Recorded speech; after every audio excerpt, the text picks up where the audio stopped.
वैसे तो नरेंद्र मोदी कई बार ऐसा हुआ है कि बहुत कमजोर विकेट पर चले गए, लेकिन जैसे तैसे करके या एम्पायर को अपनी तरफ करके उन्होंने अपना विकेट बचा लिया। लेकिन इस वक्त में, मौजूदा वक्त में, मोदी जी की सबसे बड़ी अग्नि परीक्षा है। और सबसे बड़ी बात यह है कि मोदी जी अपने 25 साल के राजनीतिक कैरियर में इस वक्त में सबसे कमजोर विकेट पर आज है। और मुझे लगता है मोदी जी आउट हो जाएंगे अगर उन्होंने देश को इस वक्त में सामने आकर के सब कुछ साफ साफ नहीं बताया तो। क्योंकि अब लोगों के अंदर चर्चा चलने लगी है, और जब सीडीएस अनिल चौहान साहब, उन्होंने 2 इंटरव्यू दिए और वो भी विदेशी धरती पर जाकर के दिए, सवाल तो यही खड़े हो रहे हैं कि जो बात देश में होनी चाहिए थी, जो बात सरकार को करनी चाहिए थी, वो बात सेना के अधिकारियों को, और उसमें भी सबसे टॉप लेवल के अधिकारी सीडीएस को क्यों करनी पड़ रही है। मोदी जी इस वक्त में सबसे कमजोर विकेट पर हैं। मैं 5 सवाल आपके सामने रखने वाला हूं, 5 सवाल, और ये 5 सवाल जरा आप ध्यान से सुनिए और उसके बाद में आप बताइए कि क्या वाकई अगर मोदी जी इन सवालों पर देश को संतुष्ट नहीं कर पाए तो मोदी जी आउट तो नहीं हो जाएंगे। सबसे बड़ी बात है, देखिए सबसे बड़ी बात यह है कि सीडीएस का जो पद है वो मोदी जी ने ही बनाया। इससे पहले सीडीएस का पद नहीं था, और जब सीडीएस का पद बनाया तो पहले सीडीएस बनाए गए विपिन रावत साहब, जिनकी एक दुर्घटना में दुखद मौत हुई। 10 महीने तक ये पद खाली रहा, और 10 महीने बाद अनिल चौहान साहब को इस पद पर बैठाया गया। वो इस पद पर बैठे। अनिल चौहान साहब, सीडीएस का पद एक बेहद महत्वपूर्ण पद है, और उस पद पर बैठ करके अगर वो कोई बात कह रहे हैं तो उस बात के मायने हैं। और उन्होंने जो कुछ कहा है उसको लेकर के, और देश के आम जनमानस में जो सोशल मीडिया के जरिए मैं समझ रहा हूं, इन 5 सवालों के जरिए आप समझने की कोशिश कीजिए कि क्या वाकई मोदी जी को इनका जवाब देना चाहिए या नहीं। सबसे पहला सवाल कि जब देश पर संकट आया, सबसे बड़ा संकट आया, तो क्या देश को इस बात को जानने का हक नहीं है कि उसकी सरकार, मौजूदा प्रधानमंत्री, उन्होंने किस तरीके से इसका सामना किया, किस तरीके से इस हालात में सरकार ने रिएक्ट किया। क्या ये देश को जानने का हक नहीं? और देश को कैसे पता चलेगा? देश को पता चलेगा जब संसद पटल पर जाकर के प्रधानमंत्री अपनी बात को रखें। रैली में बोलना, रोड शो में बोलना एक अलग मसला है, लेकिन संसद में जाकर के, संसद के पटल पर जाकर के बोलना, वो इतिहास का हिस्सा बनता है, वो इतिहास में दर्ज होता है। आप वहां पर बोलेंगे तो देश यकीन भी करेगा और पूरा देश सुनेगा भी। रैली में आप बतौर नेता के बोलें, उस पर आपके शब्दों की वो आपके शब्दों का वजन नहीं रहता जो संसद में आप बोलेंगे। तो सवाल यही कि जब देश पर सबसे बड़ा संकट आया तो उस वक्त में सरकार ने क्या किया। दूसरा बड़ा सवाल, सरकार कम से कम तारीख बता दे। सरकार यही बता दे कि हम 15 दिन के बाद में, 20 दिन के बाद में, 1 महीने के बाद में हम विशेष सत्र बुलाएंगे, ताकि कम से कम लोगों में जो एक बार बार शंका पैदा हो रही है, वो फिर उस पर विराम लग सके, अफवाहों पर भी विराम लग सके। तो सरकार कम से कम तारीख तो बताए। तीसरा सवाल कि सीज फायर की बात हमें अमेरिका से पता चल रही है। अमेरिकी राष्ट्रपति वो ट्वीट करके बता रहे हैं कि सीज फायर हो गया है। बाद में यहां पर भारत में ऐलान हो रहा है, और अब विमान की खबर वो सिंगापुर से पता चल रही है। गजब की बात है। चौथा सवाल यह है कि क्या देश को यह जानने का हक नहीं कि सीज फायर हुआ, संघर्ष विराम हुआ, तो किन किन शर्तों पर हुआ? बताया जाता है, ये लोगों को सामने आकर के ये बताया जाता है कि हमने इस आधार पर सीज फायर किया है। यह भी सरकार बताती है कि हम इस वक्त में आगे कोई बड़ा नुकसान नहीं चाह रहे थे, या फिर हमने अपनी शर्तों पर उनसे इस तरीके से सीज फायर कराया। तो प्रधानमंत्री ने जो संबोधन दिया था उसमें भी उन्होंने कहा था कि पाकिस्तान की तरफ से सीज फायर को लेकर के गुहार लगाई गई और उसके बाद में भारत ने इस पर विचार किया, लेकिन वो सेंटेंस, वो चीज वहां पर कंप्लीट नहीं हो पाई। केवल विचार नहीं होता है। हमने जब पाकिस्तान गुहार लगा रहा है, हमारा हाथ ऊपर है, तो हम किस आधार पर, किस शर्तों पर तैयार हुए हैं, यह महत्वपूर्ण हो जाता है। और उसके बाद पांचवा बड़ा सवाल कि जब सीडीएस ने खुद स्वीकार कर लिया है तो सरकार स्थिति स्पष्ट क्यों नहीं कर रही है? आप बताइए कि जब अनिल चौहान साहब सीडीएस के तौर पर, देश के सेना के प्रमुख के तौर पर, अगर वो इस बात को स्वीकार कर रहे हैं तो सरकार क्यों नहीं सामने आ रही है? दोस्तों, मैं आपको एक उदाहरण देना चाहता हूं। कारगिल का युद्ध आपको याद होगा, और कारगिल के युद्ध के मात्र 3 दिन के बाद में, चौथे दिन, उस वक्त में अटल बिहारी वाजपेयी की सरकार, कांग्रेस तब भी विपक्ष में थी, आज भी है, बाकी तमाम पार्टियां, तकरीबन आप मान करके चलिए यही स्थिति थी जो आज है। और चौथे दिन अटल बिहारी वाजपेयी साहब की सरकार ने कारगिल रिव्यू कमेटी बना दी, और कारगिल रिव्यू कमेटी में 4 सदस्य थे, जिसकी अध्यक्षता कर रहे थे के सुब्रमण्यम। और ये कौन है पता है आपको? मौजूदा वक्त में जो विदेश मंत्री हैं एस जयशंकर, इनके पिता। इनके पिता को अध्यक्ष बनाया था, बाकी सेना के अधिकारी थे उसमें, और के सुब्रमण्यम भी सेना के जानकार व्यक्ति थे, इसलिए उनको अध्यक्ष बनाया गया था।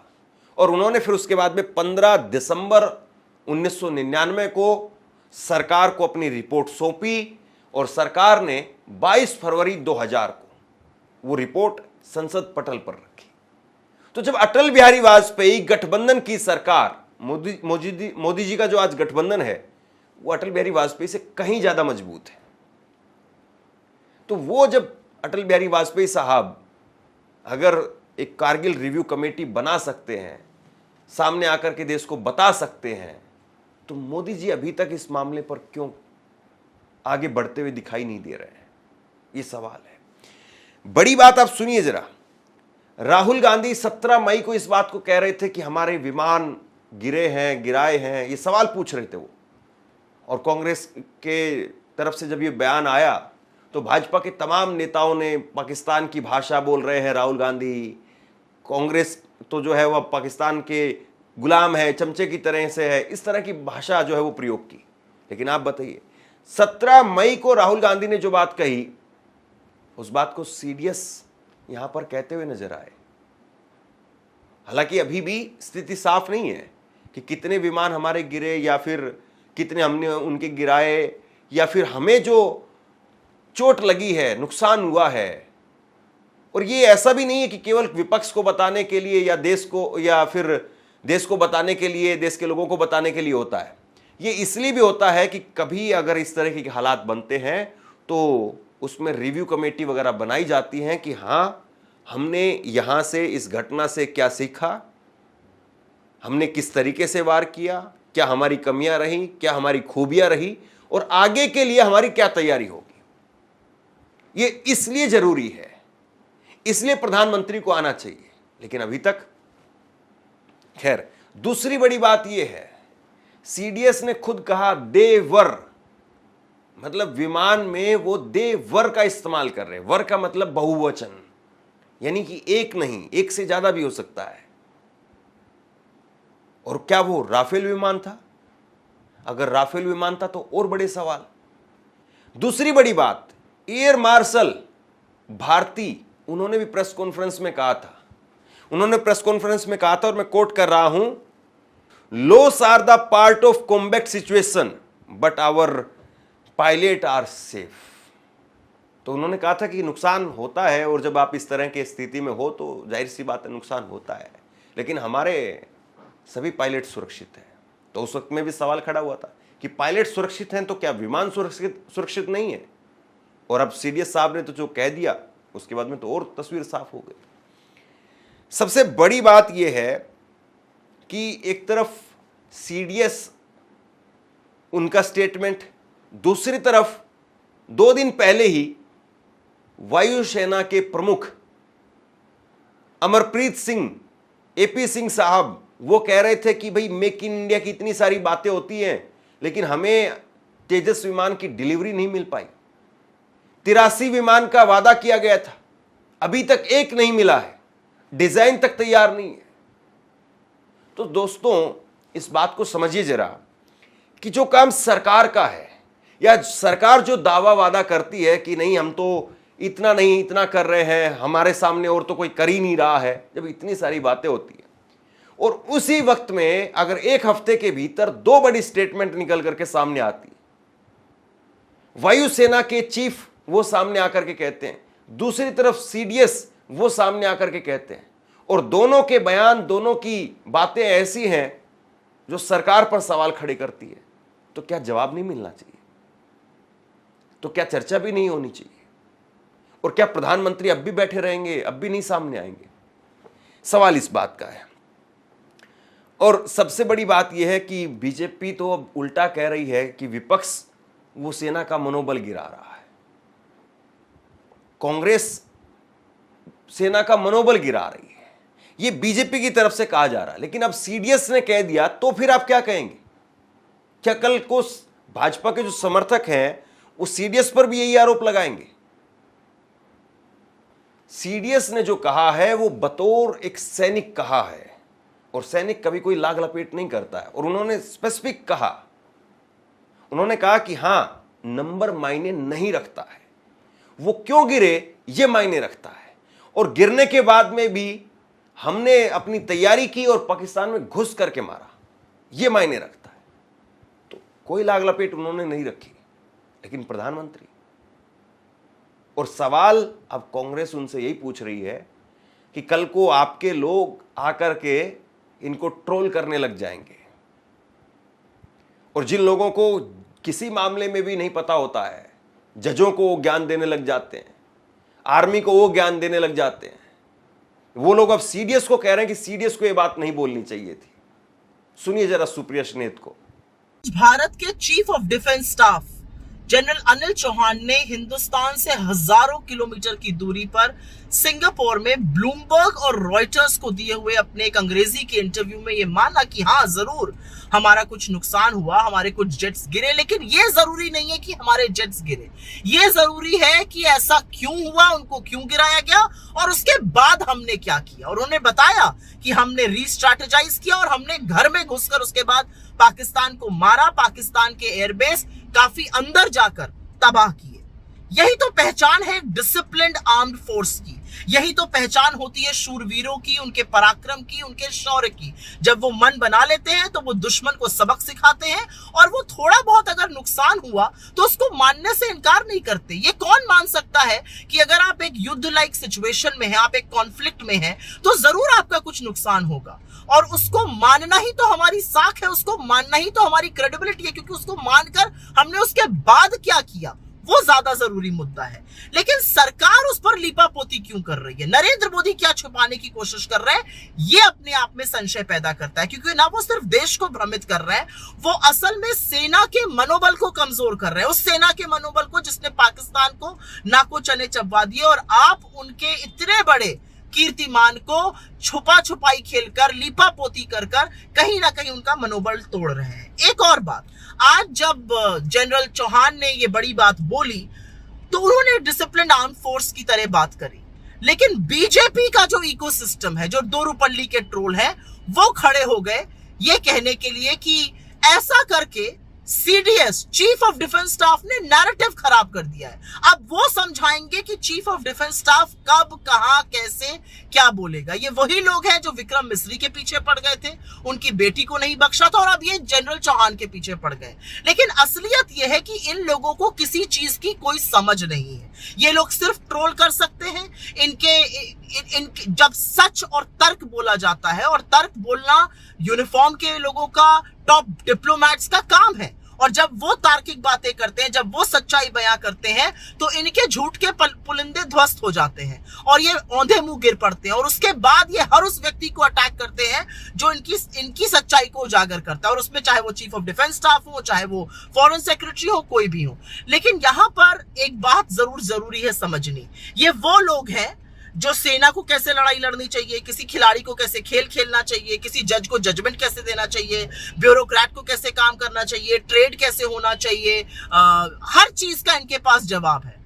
असल में ये कुछ नहीं जानते हैं, कुछ नहीं समझते हैं, और ये हर उस व्यक्ति के ऊपर आक्रमण करने को तैयार है जो इनके झूठ के पुलिंदे को ध्वस्त करता है। और यही काम आज ये हमारे चीफ ऑफ डिफेंस स्टाफ के साथ कर रहे थे। लेकिन सवाल आज इस बात का है कि जो बात चीफ ऑफ डिफेंस स्टाफ ने सिंगापुर के एक इंग्लिश इंटरव्यू में कही, क्या वो बात रक्षा मंत्री और प्रधानमंत्री इस देश को, इस देश के सदन को, इस ऑल पार्टी मीटिंग में नहीं कह सकते थे? दो मीटिंग हो गई, वहां पर कुछ नहीं बताया गया।